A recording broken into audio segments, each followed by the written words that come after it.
یہ آپ حضرات کے علم میں بات ہوگی ہی کہ خلفائے راشدین 4 ہیں۔ اس کا مطلب کیا ہے؟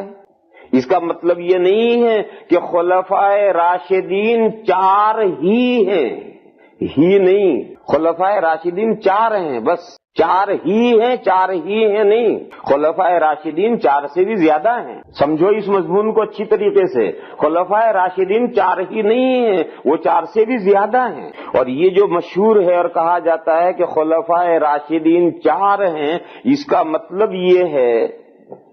مطلب یہ ہے کہ حضور اکرم صلی اللہ تعالی علیہ وسلم کی دنیا سے تشریف بری کے بعد مسلسل یہ 4 حضرات آئے ہیں، اور تقریباً امت کا اس پر اتفاق ہے۔ ان 2 اعتبار سے یہ 4 خلفائے راشدین کہلاتے ہیں، ورنہ 5ویں خلیفہ راشد ہیں حضرت حسن رضی اللہ تعالی عنہ۔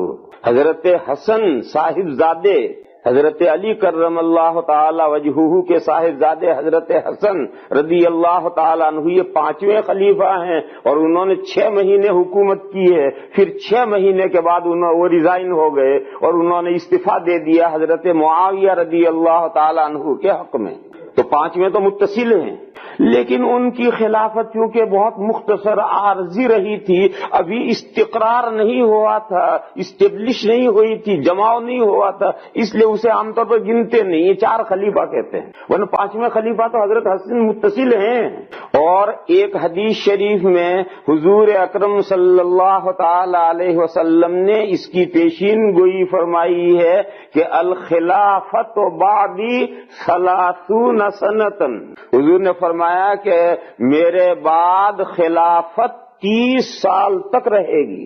یہ 30 سال پورے ہوتے ہیں حضرت حسن رضی اللہ تعالی عنہ نے جو استعفیٰ دیا اور وہ خلافت سے دستبردار ہوئے ہیں، وہاں جا کر 30 سال پورے ہوتے ہیں۔ حضرت علی کرم اللہ تعالی وجہہ جو شہید ہوئے ہیں اس وقت 30 سال پورے نہیں ہوئے تھے، 29 سال اور 6 مہینے ہوئے تھے۔ پھر حضرت حسن خلیفہ بنے اور 6 مہینے تک انہوں نے خلافت کی اور پھر ریزائن۔ تو 30 سال جو حدیث میں حضور نے فرمایا تھا کہ میرے بعد خلافت 30 سال رہے گی، وہ 30 سال حضرت حسن رضی اللہ تعالی عنہ کے زمانے پر جا کر پورے ہوتے ہیں۔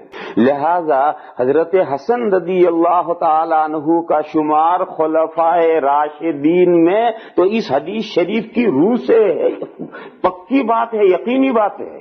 لیکن یہ جو امت میں مشہور ہے کہ خلفائے راشدین 4، تو وہ 4 اس اعتبار سے کہلاتے ہیں کہ وہ 4 حضور کے بعد مسلسل متصل آئے ہیں، اور وہ ان کی حکومتیں جمی ہوئی حکومتیں رہی ہیں، لمبے اچھے وقت تک رہی ہیں، اس اعتبار سے 4 کہتے ہیں، حضرت حسن کو نہیں گنتے۔ پھر 30 سال حضور کے بعد میں خلافت رہے گی، پھر قیامت تک پھر خلافت نہیں لوٹے گی، نہیں، وقتاً فوقتاً خلافتیں وجود میں آتی رہیں گی، وقتاً فوقتاً خلافتیں وجود میں آتی رہیں گی، اور زیادہ تر ملوکیت یعنی کنگڈم، حکومت شاہی چلے گی، زیادہ تر شاہی چلے گی، اور گاہے ماہے کبھی کبھی خلافتیں وجود میں آتی رہیں گی۔ چنانچہ پہلی صدی حضرت حسن کا زمانہ ختم ہو گیا تو خلافت ختم، اس کے بعد پھر ملوکیت شروع ہوئی، ہوتی رہی، چلتی رہی۔ حضرت معاویہ رضی اللہ تعالیٰ عنہ آئے، پھر ان کے لڑکے یزید آئے، پھر اس کے بعد آئے، پھر حضرت معاویہ کی اولاد ختم ہوئی تو مروان بن الحکم آئے اور مروان بن الحکم کی اولاد شروع ہوئی۔ مروان بن الحکم کی اولاد میں مروان بن الحکم خلیفہ بنا۔ جب وہ نہیں رہا تو اس کے بعد اس کے 4 لڑکے یکے بعد دیگرے خلیفہ بنے۔ سب سے بڑا لڑکا ہے عبد الملک ابن مروان، وہ خلیفہ بنا۔ پھر اس کے بعد میں ولید ابن مروان خلیفہ بنا۔ پھر اس کے بعد سلیمان ابن مروان کا نمبر آیا۔ ولید اور سلیمان کے بیچ میں حضرت عمر ابن عبدالعزیز رحمت اللہ علیہ جو اسی مروان کے خاندان ہی کے تھے، ان کو موقع مل گیا، وہ خلیفہ بنائے گئے بیچ میں۔ تو مروان کے جو 4 لڑکے بادشاہ ہیں، ان 4 لڑکوں کے بیچ میں 2 ادھر اور 2 ادھر، اور بیچ میں عمر ابن عبدالعزیز آئے ہیں، اور پوری امت نے تسلیم کیا ہے کہ حضرت عمر ابن عبدالعزیز خلیفہ راشد، وہ بادشاہ نہیں تھے، وہ کنگ نہیں تھے، وہ خلیفہ راشد تھے۔ تو گویا 100 سال پر جا کر حضرت حسن پر خلافت بند ہوئی، پھر 100 سال پر جا کر خلیفہ آئے۔ اسی طریقے سے پھر قیامت تک وقتاً فوقتاً خلفائے راشدین پیدا ہوتے رہیں گے۔ یہ مطلب خلفائے راشدین کا نہیں ہے کہ بس وہ 4 ہی خلیفہ راشد ہیں، ایسا نہیں۔ خلیفہ راشد کسے کہتے ہیں اسے سمجھ لو تو یہ مضمون سمجھ میں آئے۔ یہ مضمون سمجھ میں کب آئے گا؟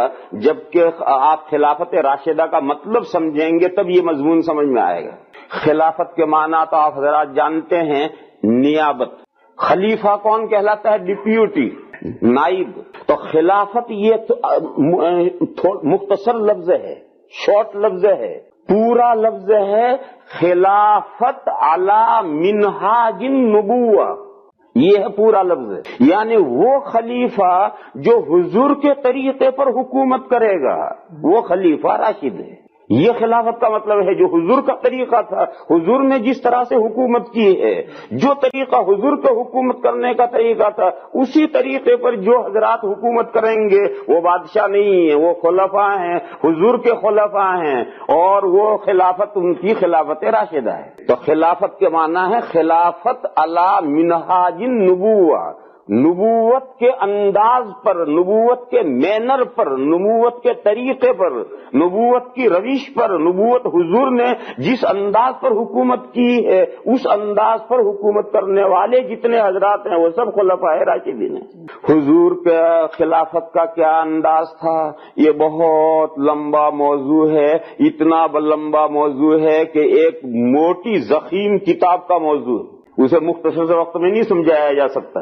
لیکن اگر ساری دیگ کا، پلاؤ کی ساری دیگ کو سمجھنا ہو تو چند چاولوں سے بھی سمجھ میں آ جاتا ہے کہ دیگ کیسی پکی ہے۔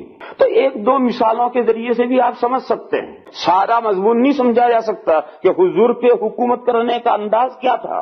یہ تو بہت لمبا موضوع ہے، مضمون ہے، مگر ایک تھوڑا بہت سمجھنے کے قریب ہونے کے لیے آپ سمجھیں کہ حضور اکرم صلی اللہ تعالی علیہ وسلم کی زندگی کا ہم مطالعہ کرتے ہیں تو جو سب سے پہلی چیز ہمارے سامنے آتی ہے وہ یہ آتی ہے کہ حضور اکرم صلی اللہ تعالی علیہ وسلم حکومت کے مال کو اپنے ہاتھ میں امانت سمجھتے تھے، مالک نہیں سمجھتے تھے۔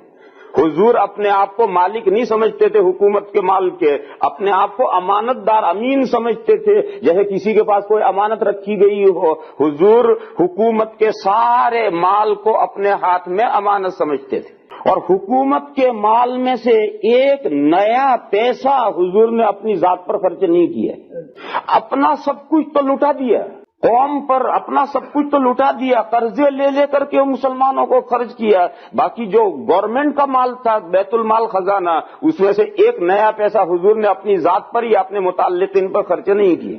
آپ حضور کی سیرت پڑھیں گے تو پورا یہی سمجھ میں آئے گا۔ اچھا، پھر جو گورنمنٹ کا پیسہ ہے اس گورنمنٹ کے پیسے میں من مانی کریں، جس کو چاہے اتنا دے دیا، جس کو چاہے اتنا دے دیا، جس کو چاہے کم دیا، کسی کو نہیں۔ حضور پوری امانت دار، اپنے آپ کو امانت داری کے ساتھ کرتے تھے، جو جس کا جتنا حق ہے بس حق کے مطابق اس کو پہنچے گا۔